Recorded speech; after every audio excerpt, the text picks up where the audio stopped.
প্রিয় দর্শক, আজ আপনাদেরকে কিছুটা জানাতে চেষ্টা করব হযরতে নবী শুআইব আলাইহিস সালাম সম্পর্কে। যেই পাঁচজন আরবি ভাষী নবীর কথা পবিত্র কোরআনে পাকে এসেছে তারা হলেন হযরতে মুহাম্মদ মুস্তাফা সাল্লাল্লাহু আলাইহি ওয়াসাল্লাম, হযরতে হুদ আলাইহিস সালাম, হযরতে সালেহ আলাইহিস সালাম, হযরতে ইসমাইল আলাইহিস সালাম এবং হযরতে শুআইব আলাইহিস সালাম। জর্ডানের রাজধানী আম্মান হতে মাত্র 25 কিলোমিটার দূরত্বে পার্শ্ববর্তী স্টেট বালকায় পাহাড়ি এলাকায় অবস্থিত হযরতে শুআইব আলাইহিস সালামের মাজার শরীফ। আমরা সেদিকেই আপনাদেরকে নিয়ে যাচ্ছি। পবিত্র কোরআনে হযরতে শুআইব আলাইহিস সালামের নাম 11 বার উল্লেখ করা হয়েছে। হযরতে শুআইব আলাইহিস সালামকে আল্লাহ রাব্বুল আলামিন আসহাবুল আইকাহ নামের জাতিগোষ্ঠীর কাছে নবী হিসাবে প্রেরণ করেছিলেন। তার চমৎকার বাগ্মিতাপূর্ণ দক্ষতার কারণে তাকে খতিবুল আম্বিয়া বলা হয়। তিনি অত্যন্ত সুন্দর শব্দচয়ন এবং গুছিয়ে তার কওমকে ইসলামের দাওয়াত দিতেন, কিন্তু তার কওম মহান আল্লাহ রাব্বুল আলামিনের ইবাদত বাদ দিয়ে একটি প্রকাণ্ড গাছের পুজো করত। সেই প্রকাণ্ড গাছকে কোরআনে পাকে আইকাহ নামে উল্লেখ করা হয়েছে। প্রিয় দর্শক, হযরতে শুআইব আলাইহিস সালাম সম্পর্কে কথা বলতে বলতে আমরা চলে এসেছি তার মাজার শরীফের সামনে। মাজার শরীফ সংলগ্ন মসজিদের মিনারা মূল ফটক থেকেই অত্যন্ত সুশোভিত হয়ে গাছের ফাঁক দিয়ে উকি দিচ্ছে। প্রিয় দর্শক, চলুন আমরা আপনাদেরকে ভেতরটা দেখিয়ে নিয়ে আসি। শুআইব আলাইহিস সালামের মাজার শরীফের কক্ষে প্রবেশ করলাম। হযরতে শুআইব আলাইহিস সালামের মাজার শরীফটি বেশ উঁচু এবং অত্যন্ত সুন্দর গিলাফ দিয়ে ঢাকা। তার মাজার শরীফের পাশে বসে মনের আকুতিগুলো পেশ করছিলেন আমাদের সাথে জর্ডান সফরে যাওয়া জিয়ারতকারীগণ। প্রিয় দর্শক, দেখতে পাচ্ছেন আপনারা হযরতে নবী আল্লাহ শুআইব আলাইহিস সালাম, তার পবিত্র মাজার শরীফ হচ্ছে এটি।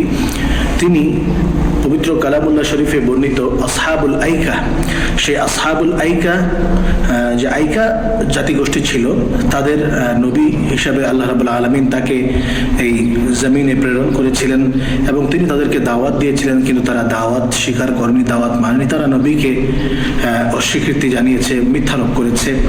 তো যার কারণে আল্লাহ রাব্বুল আলামিন তাদেরকে ধ্বংস করে দিয়েছেন। সেই নবী আল্লাহ হযরত শুআইব আলাইহিস সালাম তিনি এখানে শুয়ে রয়েছেন। এটি হচ্ছে তার পবিত্র মাজার শরীফ। এখানকার প্রতিটি মাজার শরীফকে সরকারি পৃষ্ঠপোষকতায় অত্যন্ত মর্যাদার সাথে সংরক্ষণ করা হয়ে থাকে। এখানকার বিশ্ববরেণ্য মুফতিগণ বা ইসলামিক স্কলারগণ মাজারে ফুল দেওয়া, চাদর দেওয়া কিংবা মাজার ঘিরে কমপ্লেক্স বা গম্বুজ তৈরিকে অবৈধ ফতোয়া দেননি, বরং স্বয়ং এই জর্ডানের বাদশাহ, যিনি হাশেমি বংশের অর্থাৎ নবীজি সাল্লাল্লাহু আলাইহি ওয়াসাল্লামের বংশের ধারা, তিনি এই নবীগণের মাজারের তত্ত্বাবধায়ন করে থাকেন।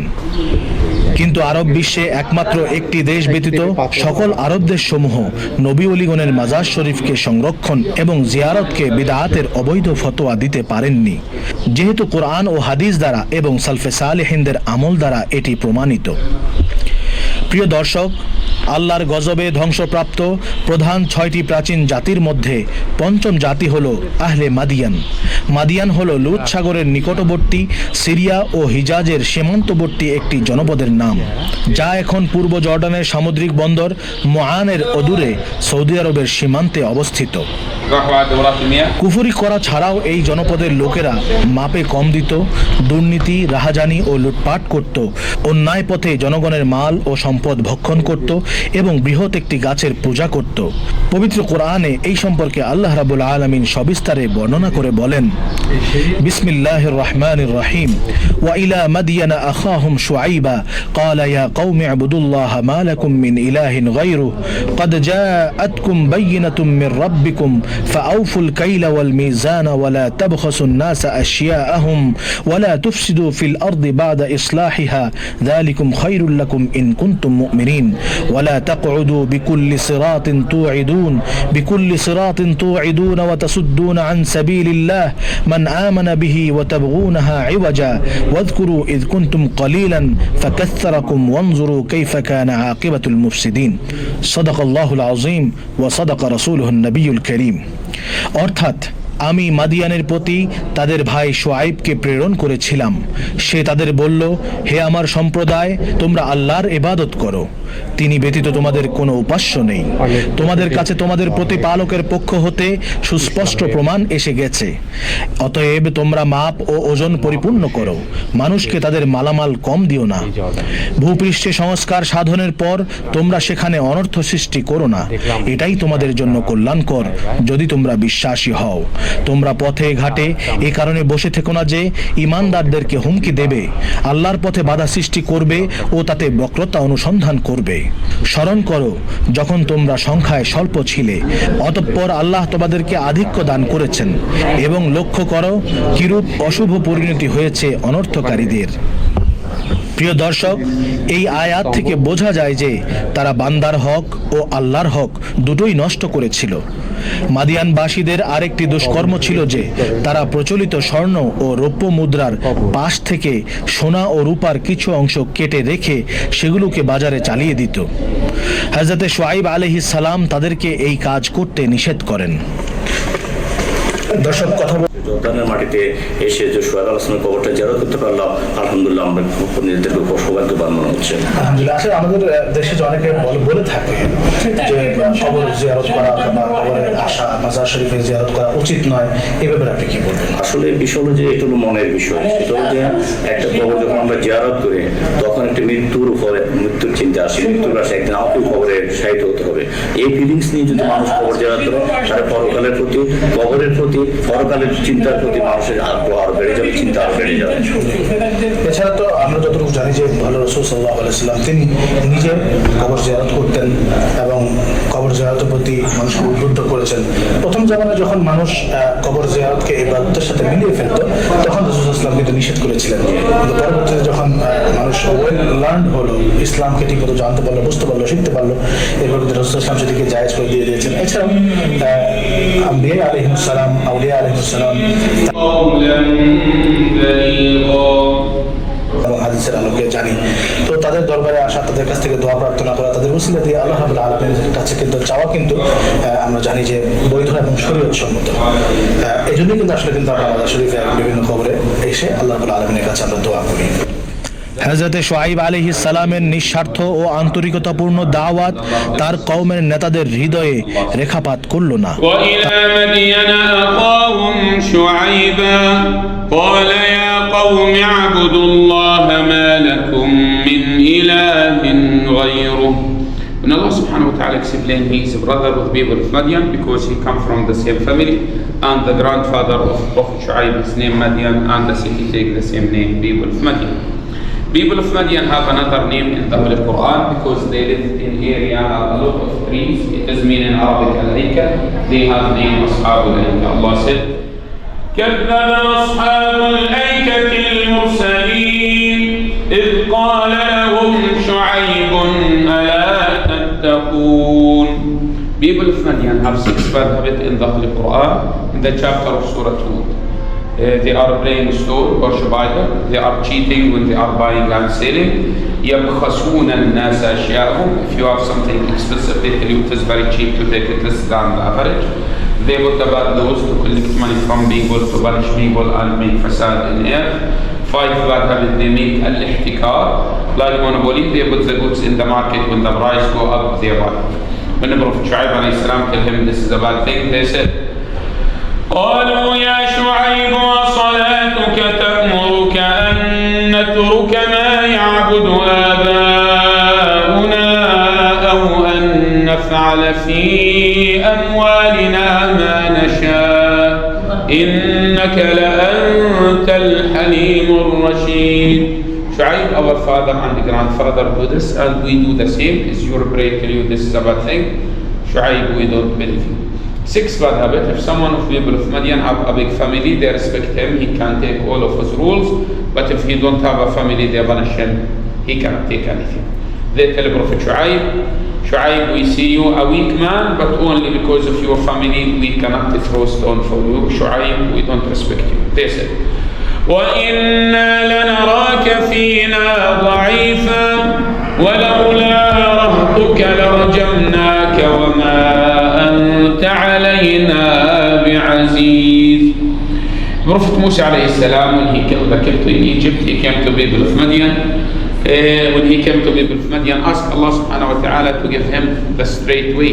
He said, وَلَمَّا تَوَجَّهَ تِلْقَاءَ مَدْيَنَ قَالَ عَسَى رَبِّي أَن يَهْدِيَنِي سَوَاءَ السَّبِيلِ.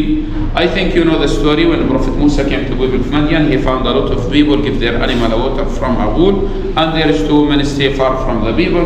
Prophet Musa go to him, ask him, then he help him. Some of these girls tell him, you must come to our father, he will give you something. When the Prophet Musa came to Prophet Shu'aib and tell him the story with Fir'aun, Prophet Shu'aib said, قال لا تخف نجوت من القوم الظالمين. Musa, don't become afraid in this area, you are safe, cannot anyone punish you. Then the Prophet Musa married the daughter of Prophet Shu'aib, worked with the Prophet Shu'aib 10 years, look after his sheep, and the stake of Prophet Musa alayhi salam, he take it from Nabi Shu'aib alayhi salam. This is the grave of Prophet Shu'aib, and there is the evidence in the Holy Quran. This is the grave of Prophet Shu'aib. Prophet Shu'aib told his people, you must listen to my advice, you must take a lesson from another people. All the punishment came to you. Similar Quran, قوم نوح, the people of Noor, أو قوم هود, أو قوم صالح, and my people, the people of Lut, not far from you, in the time and in the ground, about half from this cave to the sea, the village of Prophet Lut alayhi salam. When you came to visit these holy places, you must be a mercy of Allah subhanahu wa ta'ala, because Allah tells us the mercy of Allah all the time, around and behind them. Allah said, إِنَّ رَحْمَةَ اللَّهِ قَرِيبٌ مِنَ الْمُحْسِنِينَ.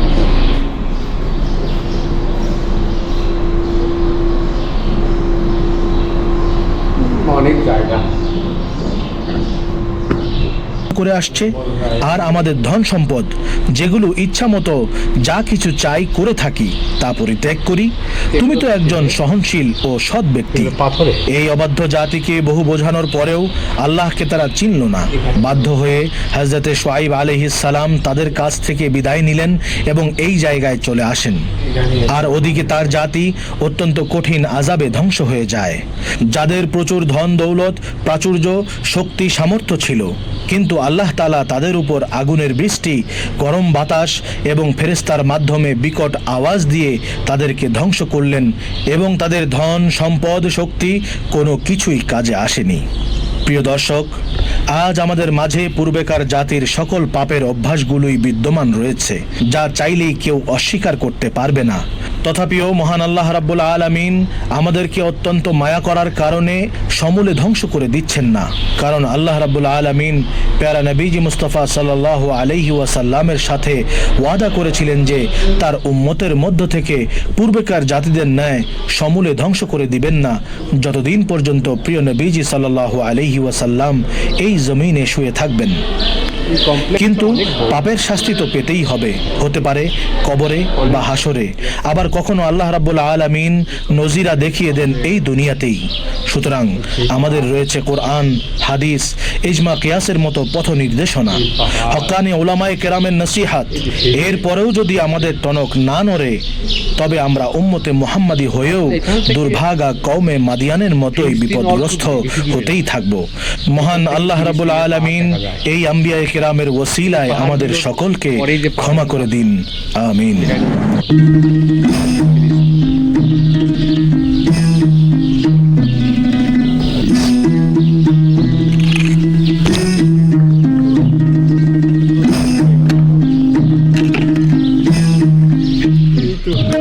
ইসলাম তরিকায় তাক দাদা ছবি নাম তো সুন্দর করে